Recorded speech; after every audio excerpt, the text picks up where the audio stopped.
Amigas y amigos de Uruguay y el mundo, es un placer tener al gran escritor español Antonio Muñoz Molina, a quien saludamos ya con una pregunta.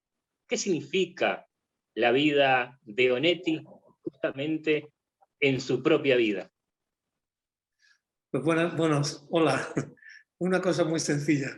Para mí significó una revelación del tipo de literatura que a mí me gustaba y que me enseñaba el camino para descubrir la que yo quería escribir. Así de simple. Bien. Porque usted dijo en un prólogo sobre Onetti que él escribía sobre el límite del idioma. Sí. La prosa de Onetti es una prosa que tiene mucho que ver con la poesía, porque está continuamente revelando cosas como en el límite de lo que se puede decir, ¿no? En el límite de lo que se puede percibir, ¿no? Estás notando como que es algo parecido a una sensación que tiene su máxima intensidad, ¿no? Es decir, no puede ser más intenso esto, no puede ser más preciso, no puede ser más sutil, ¿no? Estás exactamente un poco más allá, ya está el silencio, ¿no? Antonio, quiero hablar sobre justamente eso, sobre el límite a la hora de escribir. ¿Quién lo pone? ¿El lector, el editor, las editoriales o la propia alma de uno? El límite lo pone el talento de uno. Hay circunstancias exteriores, ¿no? Es decir, hay circunstancias, hay sociedades, hay momentos en los que una persona no puede escribir o no puede, por razones exteriores terribles, ¿no? Imaginemos en una dictadura o en una situación de máxima desigualdad. Pero incluso en situaciones así, piense en las cosas que se han escrito en condiciones de hostilidad máxima, ¿no? Pienso, por ejemplo, en la poesía de Mandelstam, o pienso en un novelista para mí muy importante que es Vasily Grossman, ¿no? Que escribe su novela sabiendo que no va a ser publicada nunca, ¿no?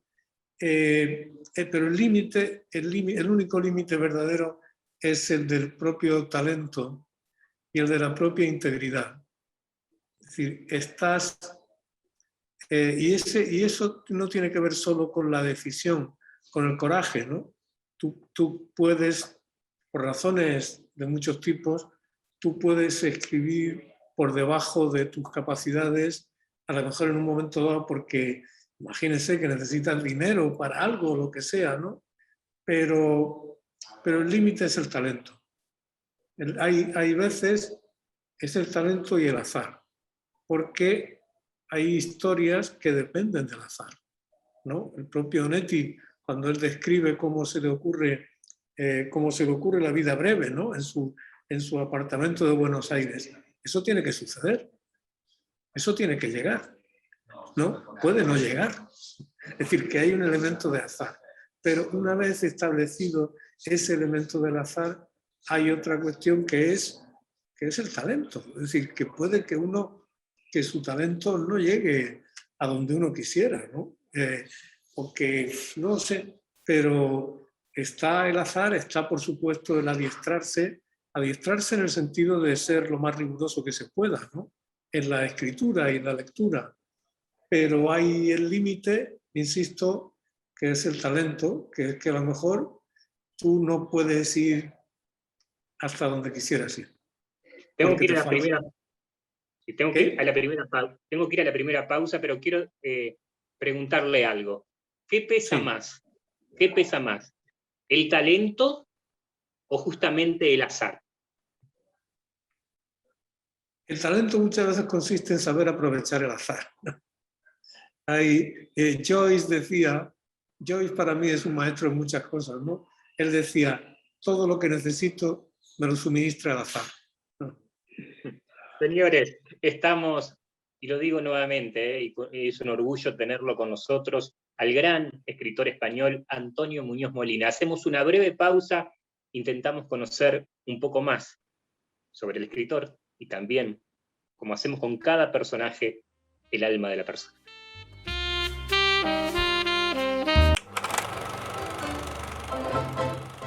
Soy suscriptor de Caras y Caretas porque necesito periodismo comprometido, independiente. Te pido que en lo posible te hagas suscriptor, porque hay que luchar contra el blindaje periodístico que existe en nuestro país y que termina pulverizando la libertad de prensa. Gracias y hasta siempre.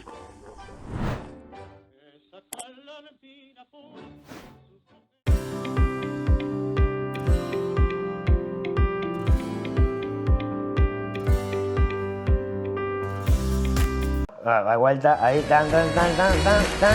Es un honor formar parte de Caras y Caretas TV, donde hay lugar para todo tipo de contenido y también para el humor. ¡Sumate!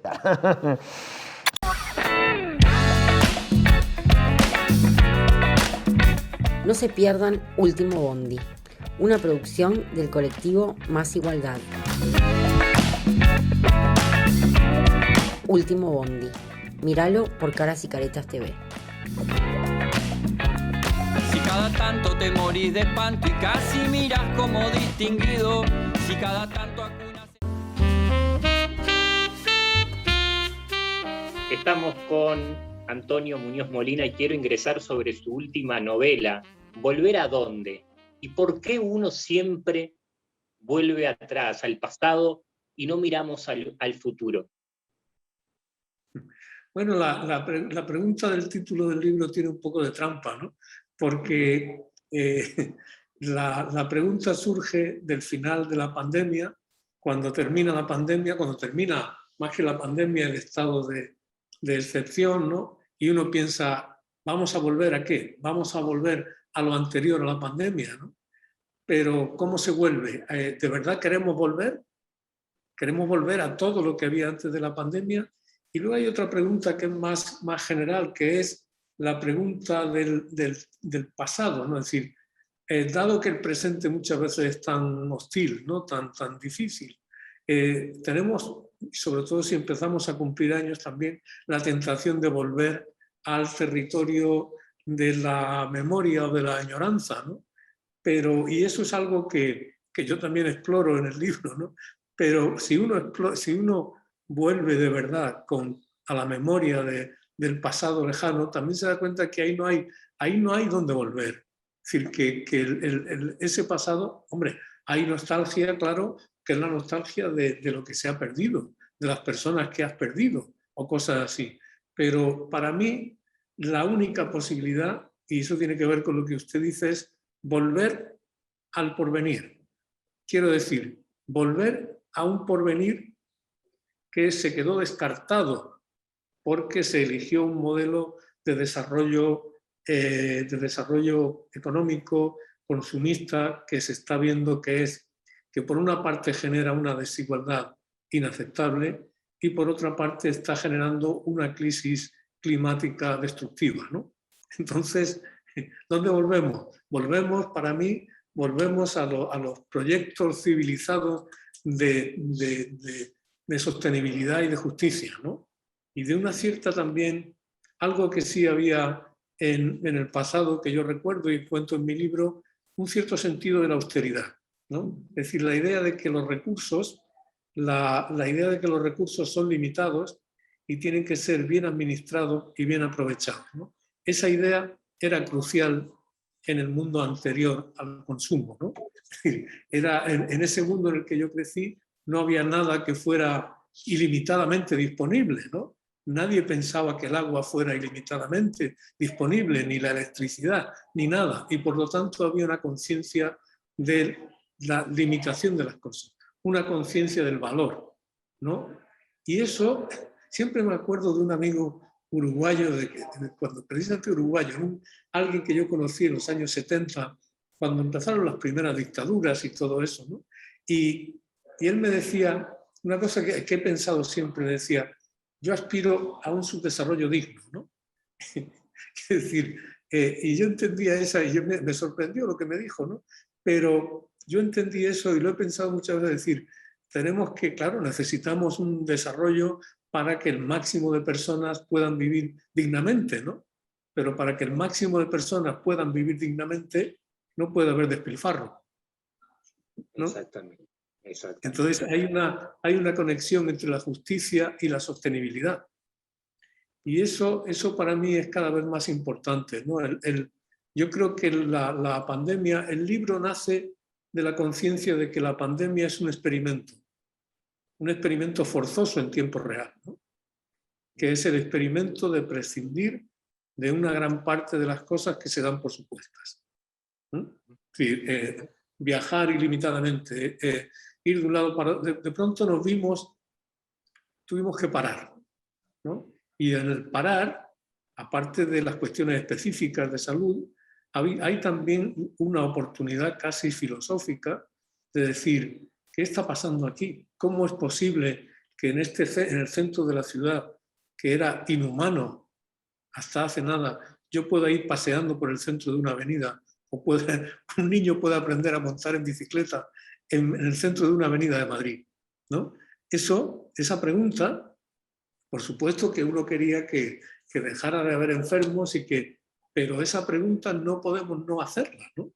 Es decir, queremos que las ciudades puedan oírse los pájaros de nuevo, y esto no es una cuestión de estética decadente, ¿no? De ecologismo ridículo. Esto es, si hay pájaros, quiere decir que hay un aire saludable y que las personas, y que hay un medio ambiente que se puede salvar, ¿no? Eso para mí es el eje de la reflexión que hay en el libro. Bien, tengo que ir a una nueva pausa. Usted decía recién por ahí de recuperar algo que se perdió. Si la vida le diera la oportunidad, la vida, póngale el título que quiera, Dios, lo que quiera, ¿qué le gustaría recuperar a Antonio Muñoz Molina? A una persona, a una fotografía de su vida que ya no está. Solo una. ¿A quién le gustaría recuperar? Me gustaría recuperar a algunas personas que murieron y a las que no les pregunté todo lo que hubiera debido. Y de esas personas, ¿especial? A mi padre, por ejemplo. Bien. Tengo que ir a la pausa, pero a la imaginación total, ahora, en este momento. Aquí no está este presentador de este programa. Está su viejo, como decimos aquí en Uruguay. Está su padre. ¿Qué le preguntaría? Me preguntaría, ¿qué deseabas ser de verdad cuando tenías 15 años o 20 años? ¿Qué querías ser? ¿Cuál era, dado él vivió en un mundo terrible de escasez y de posguerra, ¿no? ¿Qué era lo que deseabas cuando tenías 20 años? ¿Y se imagina la respuesta? No lo sé, eso es lo doloroso, ¿sabes? Porque uno piensa que sus padres no se preocupa mucho de pensar qué es lo que quieren o desean de verdad, ¿no? Y además piensa una cosa, había entre la generación de esa generación y la mía, esa generación de padres y los hijos, hubo un corte tremendo, porque fue el corte del cambio de los tiempos, ¿no? Fue el corte de la llegada de la música pop, de la llegada de los estudios superiores, ¿no? Entre la generación de mi padre y la mía, hay un abismo mucho mayor que el que hay entre la mía y la de mis hijos. Eso es lo triste, es lo doloroso, ¿no? Porque mis padres no pudieron ir a la escuela. Mis padres no supieron, no pudieron asomarse al mundo exterior. Y entonces la pregunta es, la mía, ¿no? ¿Qué soñabas, no? Porque uno piensa que uno es el soñador, mientras que sus padres son personas conservadoras, y eso no es verdad, ¿no? ¿Qué habrías querido tú ser? Porque yo cuando tenía 15 años o 20 años, lo que quería ser era todo lo contrario de lo que indicaban mis padres, ¿no? Señores, estamos con el escritor español Antonio Muñoz Molina, hacemos una breve pausa y seguimos aquí, a este lado del paraíso, desde Uruguay, desde España, hacia todo el mundo.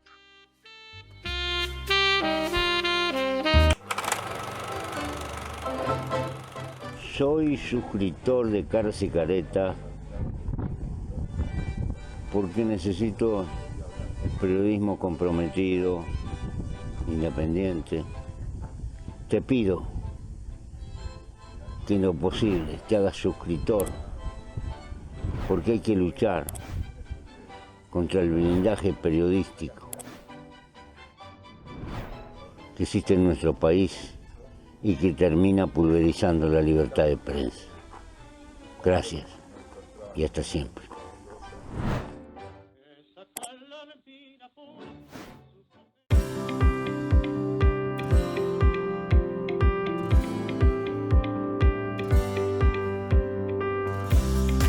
Da vuelta, ahí, tan. Es un honor formar parte de Caras y Caretas TV, donde hay lugar para todo tipo de contenido y también para el humor. ¡Sumate!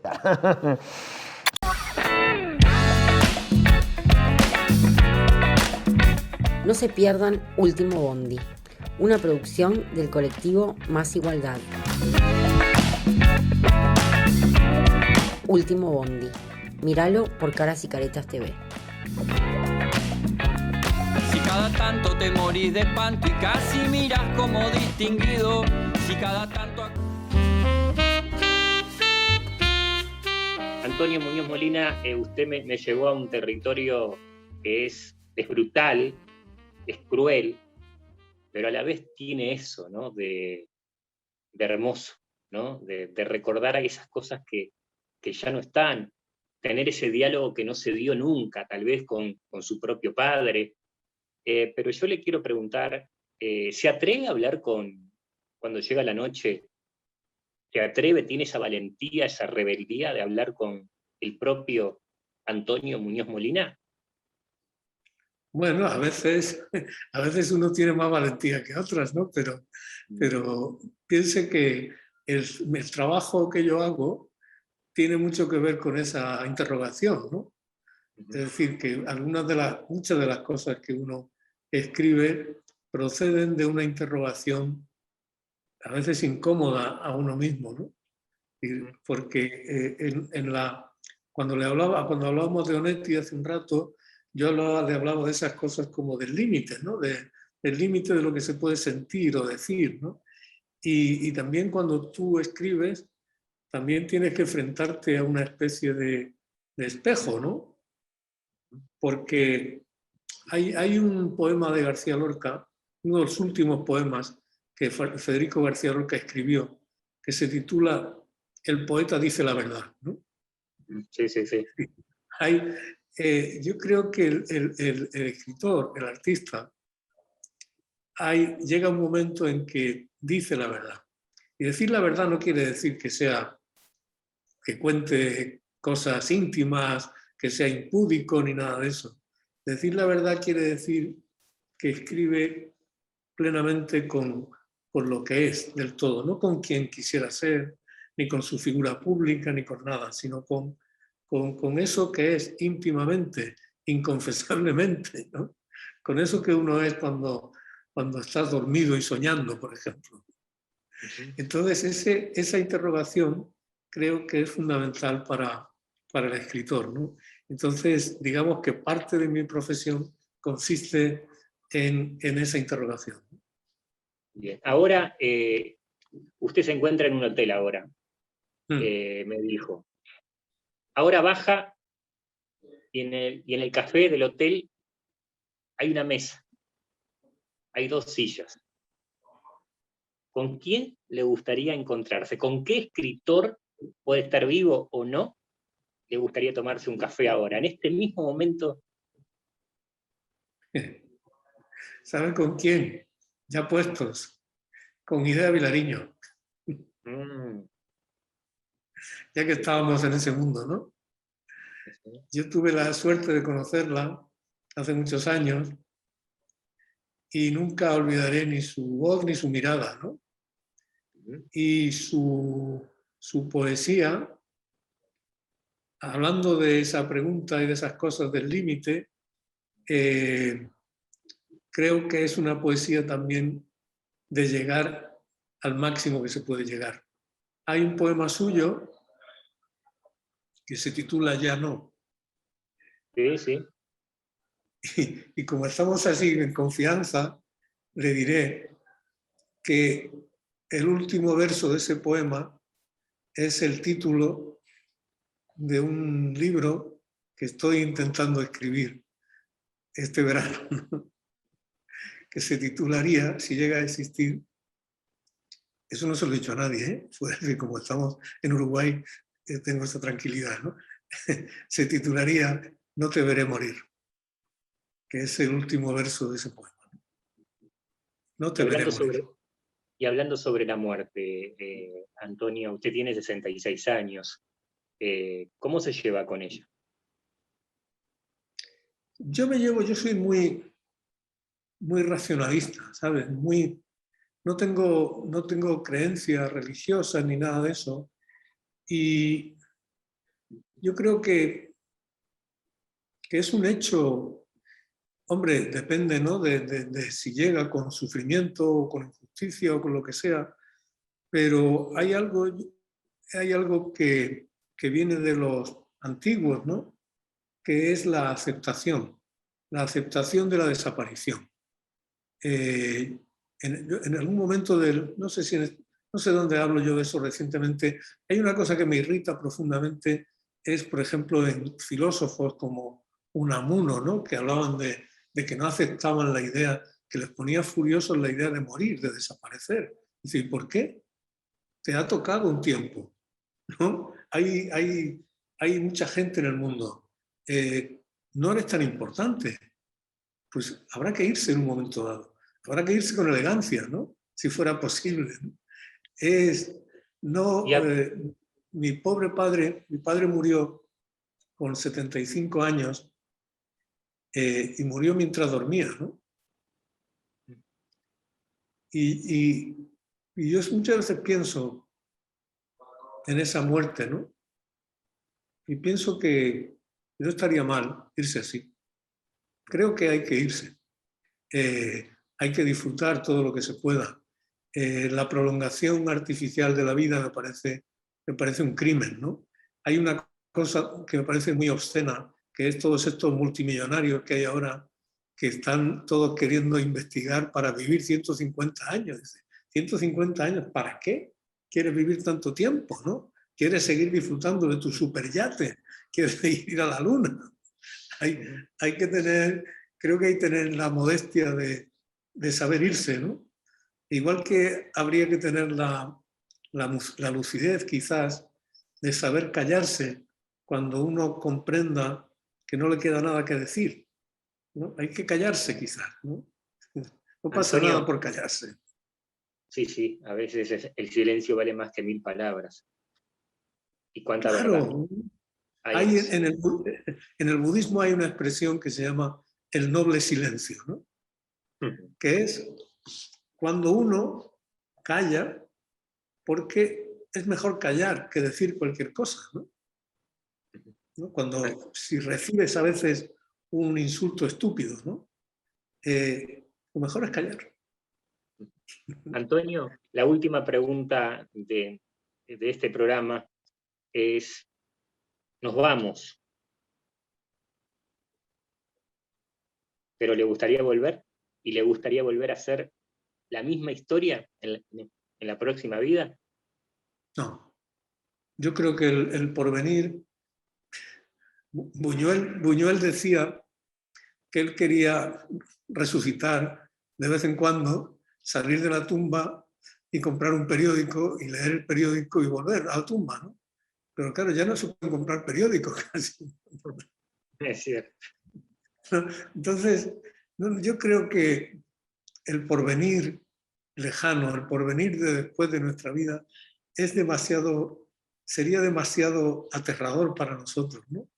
Imagínese una persona que vuelve, un muerto de hace 20 años, ¿no? Que vuelve y que intenta, siempre lo he pensado, ¿no? que intenta, por ejemplo, encontrar una cabina de teléfono, por ejemplo, ¿no? O que, no sé, creo que el porvenir es muy, muy hostil para el que no es habitante suyo, digamos, natural.